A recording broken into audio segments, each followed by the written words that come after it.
Can you hear me okay? Good.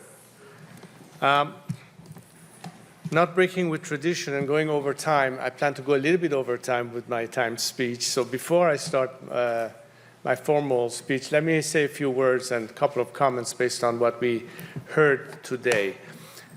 First and foremost, I'm so glad to see familiar faces in this room, some of whom I've known for nearly half a century. There's at least one person in this room whom I have known for more than half a century, who was at the time our athletic and sports teacher, world-renowned.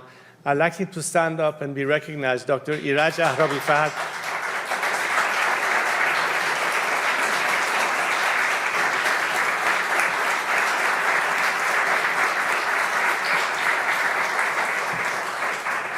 And of course, during the course of the past 4 decades, I've come to know so many other faces who are also here today.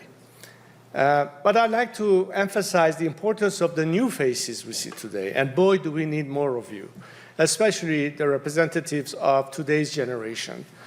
You know, when I was in Munich, I kept thinking, how many more times do I have my cheeks and my shoulders wet with the tears of grieving mothers and people who were shot in the face during the Mahsa revolution? Enough of that. We need to put an end to that. And the Gen Z of Iran today represents our hope for the future. And by the way, I want to start calling them the Gen V, because they are the ones. Now,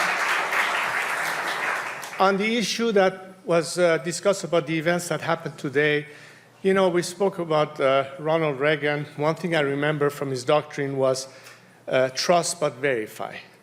On the other hand, you have a regime who basically believes in the principle of taghiir, which means a way to disguise your true intentions by openly lying about your true intentions.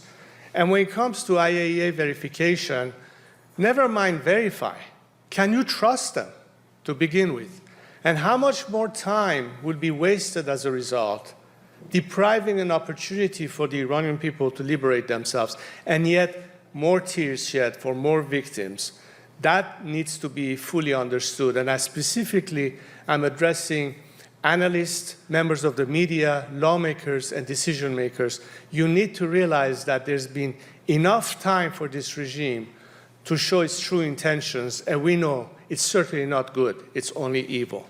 And hopefully we who represent the alternative will prove to the world that rather than getting this regime more opportunities to blackmail governments by taking hostages to barter them for their own existence, we need to put an end to all of that. So this is an opportunity not to be missed. That's why we're here today.